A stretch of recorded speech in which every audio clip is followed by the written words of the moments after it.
अस्सलाम वालेकुम, आप देख रहे हैं स्पोर्ट्स बाज और मैं हूं लुकमान अली। पाकिस्तान क्रिकेट के हवाले से बहुत सारी खबरें हैं। एक खबर तो सिलेक्शन कमेटी से मुतल्लिक है। कहा यह जा रहा है कि सिलेक्शन कमेटी में जो तब्दीली हो रही है उस तब्दीली में नाम जो सामने आ रहे हैं उसमें सरफराज अहमद का नाम भी ज़ेर गौर है। इसी तरह से सिकंदर बख्श साहब का नाम भी ज़ेर गौर है और कहा यह जा रहा है कि कभी इम्कानात हैं इन्हीं के नाम शामिल किया जाएंगे और इन्हीं को फाइनल किया जाएगा और पीसीबी बाकायदा तौर पर कुछ दिनों में इस हवाले से ऐलान भी कर सकता है। लेकिन बांग्लादेश के खिलाफ जो स्क्वाड जिसका ऐलान किया गया था उसमें भी कहा यह जा रहा है कि जो मीटिंग्स हुई थी सिलेक्शन के हवाले से इन्हीं दो शख्सियात ने शिरकत भी की थी जराये के मुताबिक और इन्होंने सिलेक्शन कमेटी के हवाले से अपना किरदार अदा किया था और अब आइंदा भी कुछ ऐसा ही होने वाला है कि बाकायदा तौर पर इन दो शख्सियात को Pakistan cricket board selection committee की जिम्मेदारियां देने जा रहा है। ये जराये की जानिब से खबरें सामने आ रही हैं। अगर इनको जिम्मेदारियां दी जाती हैं तो ये कैसा फैसला होगा। गो के सिलेक्शन कमेटी के जो अभी फैसले सामने आए उसमें यंगस्टर्स को मौका दिया गया है और बड़े बड़े नामों को ड्रॉप किया जा रहा है और यंगस्टर्स ने परफॉर्म भी किया बांग्लादेश के खिलाफ और पाकिस्तान ने सीरीज भी जीती। लेकिन दूसरे एंड पर खबर यह है कि पाकिस्तान क्रिकेट बोर्ड इसके साथ साथ जो वेस्ट इंडीज की सीरीज है उसको लेकर भी ये सोच रखता है कि शायद उसमें भी बड़े नामों को रेस्ट ही दिया जाएगा और यंगस्टर पर ही इन्हिसार किया जाएगा। लेकिन साथ में एक अच्छी खबर है, सना मीर ने सब्ज हिलाली परचम को बुलंद कर दिया और मुल्क का नाम रोशन किया है। सना मीर को आईसीसी हॉल ऑफ फेम में शामिल कर लिया गया जो पाकिस्तान के लिए एक एजाज है, पाकिस्तानी क्रिकेट की दुनिया के लिए एक एजाज है और उनको मुबारकबादें भी पेश की जा रही हैं। चेयरमैन पीसीबी ने भी उनको मुबारकबाद पेश की है। इन तमाम उमूर पर बात करेंगे और दूसरी साथ में आपके सामने खबर रखते हैं कि वर्ल्ड टेस्ट चैंपियनशिप का फाइनल जारी है। यह फाइनल ऑस्ट्रेलिया बामुकाबला साउथ अफ्रीका हो रहा है। ऑस्ट्रेलिया पहले भी 2 मरतबा वर्ल्ड टेस्ट चैंपियनशिप का फाइनल जीत चुका है। क्या मुसलसल तीसरी मरतबा भी ऑस्ट्रेलिया वर्ल्ड टेस्ट चैंपियनशिप का फाइनल जीत पाएगा? क्योंकि मुकाबले में जनूबी अफ्रीका है, वो जनूबी अफ्रीका जो किसी भी आईसीसी के इवेंट्स को अपने नाम करने के हवाले से बेताब है। अभी तक कोई भी आईसीसी का इवेंट्स यानी कि बड़ा इवेंट जो है वो अपने नाम नहीं कर सके। देखते हैं कि वर्ल्ड टेस्ट चैंपियनशिप में वो साउथ अफ्रीका जो पहले नंबर पर आई पॉइंट्स टेबल पर वो ऑस्ट्रेलिया को इस फाइनल मार्के में हरा पाएगी या नहीं, इस पर भी बात करेंगे। हमारे साथ मौजूद हैं स्पोर्ट्स एनालिस्ट बदियुज़्ज़मान साहब। बदियुज़्ज़मान साहब, बहुत बहुत शुक्रिया सर, आपने हमारे लिए वक्त निकाला। सबसे पहले तो हम आगाज करेंगे सिलेक्शन कमेटी के हवाले से। कहा यह जा रहा है कि सिलेक्शन कमेटी में जो तब्दीलियां हो रही हैं उनमें सिकंदर बख्श साहब और सरफराज अहमद साहब का नाम आ रहा है। क्या वाकई में कुछ ऐसा होने जा रहा है कि इनको सिलेक्शन कमेटी की जिम्मेदारियां दी जाएंगी आने वाले दिनों में? बिल्कुल, देखिए एक ऐसा ही है। ये खबर हमने 27 तारीख को जो है वो दी थी कि जो है सरफराज अहमद को है वो सिलेक्शन कमेटी का जो है सरबराह बनाए जाने का इम्कान है। और क्योंकि सरफराज अहमद पर जो बोर्ड मीटिंग हुई उसके अलावा जो हेड कोच के साथ मीटिंग हुई उस मीटिंग में जो है वो खासतौर पर एतमाद इसलिए किया गया कि सरफराज अहमद जो है वो अपने दौर में जब कप्तान भी थे तो वो तमाम टीम और लड़कों को साथ देकर चलते थे और सबसे बड़ी बात यह है कि वो डोमेस्टिक क्रिकेट खुद भी खेलते रहे। उनको सबको पता है कि कौन सा खिलाड़ी क्या करता है और किस तरह की उसकी परफॉर्मेंस है। एक तो ये बात है। दूसरा, सिकंदर बख्श का नाम भी सामने आ रहा है। बाकायदा तौर पर लाहौर में एक मीटिंग हुई थी जिस मीटिंग में जो है इन दोनों को बुलाया भी गया था और बल्कि सरफराज अहमद ने वीडियो लिंक बात की थी और सिकंदर बख्श वहां पर मौजूद थे तो उनको इत्मीनान में लिया गया है। अब जो सिलेक्शन कमेटी पहले बराए नाम काम कर रही थी उसमें से आकिब जावेद तो हट गए थे, फिर अलीम डार को अचानक जो है गायब हो गए थे, फिर अजहर अली और जो असद शफीक है ये बता रहे हैं जराए कि असद शफीक को जो है वो कराची का हाई परफॉर्मेंस सेंटर है यहाँ पर जिम्मेदारियां दी जा रही हैं और मुल्तान के हाई परफॉर्मेंस सेंटर में अजहर अली को कुछ दूसरी जिम्मेदारी दी जा रही है।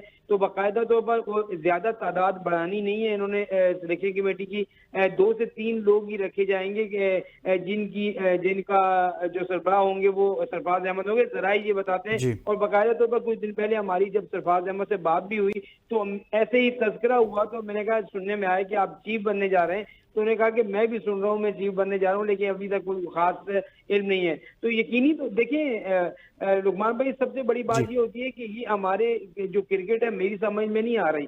क्यों होता ये है कि एक सीरीज हम जीतते हैं तो वाह वाह हो जाती है, एक सीरीज से 2 सीरीज आते हैं तो कप्तान बदल जाता है, उसके अलावा हेड कोच बदल जाता है, फिर खिलाड़ियों को चेंज कर दिया जाता है। ये चीजें मेरे ख्याल में नहीं होनी चाहिए।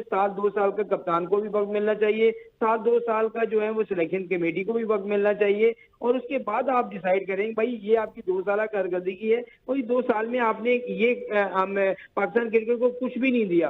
तो ये चीजें होनी चाहिए। अब चैंपियंस ट्रॉफी जो है वो हम रिजवान की क़यादत में हारे, जो T20 सीरीज है न्यूजीलैंड के खिलाफ वो हारे, लेकिन मेरे ख्याल में अभी बहुत जल्दी में फैसले किए जा रहे हैं और जल्दी फैसले आपके लिए आगे जाके नुकसानदेह हो सकते हैं। अच्छा, एक चीज और भी है कि अगर इनको बना दिया जाता है, सरफराज अहमद को चीफ सेलेक्टर बना दिया जाता है, सिकंदर बख्त को उनके साथ रखा जाता है, किसी एक और मेंबर को ले लिया जाता है, लेकिन ये एक अच्छी बात है कि ज्यादा मेंबर्स नहीं है और शायद ये बेहतर हो सकता है क्योंकि फिर फैसला ही नहीं हो पाता जब ज्यादा मेंबर्स होते हैं। अगर इन दोनों को बनाया जाता है तो इससे कोई बेहतरी आएगी, कुछ बेहतर होंगी चीजें, और किस सोच के साथ चलेंगे? क्या ये यंगस्टर पर इन्हिसार ज्यादा करेंगे? इनकी सोच से आपको क्या लगता है बदियुज्जमान साहब? देखिए, सबसे बड़ी बात तो ये है कि सरफराज अहमद की, जो मैंने आपको पहले भी बात की कि सरफराज अहमद लड़कों को जो है बजाते खुद जानते हैं। जी। तो अगर आपने सिलेक्शन कमेटी में किसी और की मुदाखलत शामिल ना हुई, यहाँ तो आपको मालूम है कि जो है वो पर्ची सिस्टम भी चल जाता है, कह दिया जाता है कि इसको भी रख लो उसको भी रख लो। अगर उनको बिल्कुल फ्री हैंड दिया जाए कि भाई आप ही नहीं टीम मुंतखब करनी है, आपने खिलाड़ियों को रखना है, फिर तो सही है। अगर इस तरीके की बातें होंगी तो फिर आपकी सिलेक्शन कमेटी ये भी कुछ नहीं कर पाएगी, क्योंकि जब मैं कहूंगा कि 2 बंदे मेरे होने चाहिए, 2 कहेगा जी ये मुल्तान के होने चाहिए, 2 इस्लामाबाद के होने चाहिए, तो फिर टीमें जो है ऐसे नहीं बनती। तो मेरे ख्याल में आप इनको फ्री हैंड दें और बोलें भाई जो करना है वो आप करें, सिलेक्शन आप करें, और आप ही इस जीत होती है उसके भी क्रेडिट आपको जाएगा, और जब शिकस्त होगी तो उसमें भी पूछगछ आपसे की जाएगी। तो मेरे ख्याल में ये अगर चीजें आप करें तो ज्यादा बेहतर होगा, खासतौर पर तमाम पूरी जो टीम है उसके लिए। नहीं, एक चीज मैंने कही है, ये तो आपने बात कर दी ना, वो जो कोटा सिस्टम होता है, कि 2 प्लेयर्स उस शहर से ले लें, 3 उससे ले लें, उस रीजन से ले लें, ताकि थोड़ा सा इस तरह से कर लिया जाए। लेकिन आप क्या समझते हैं कि जो नई सिलेक्शन कमेटी पाकिस्तान अब बनाने जा रहा है, जिसमें सरफराज अहमद हो सकते हैं, सिकंदर बख्त हो सकते हैं, ये जो बड़े बड़े नाम है, बाबर आजम, मोहम्मद रिजवान, इनके हवाले से इनकी क्या क्या माइंडसेट आपको नजर आता है? सिकंदर बख्त तो बहुत कुछ बोलते रहे हैं।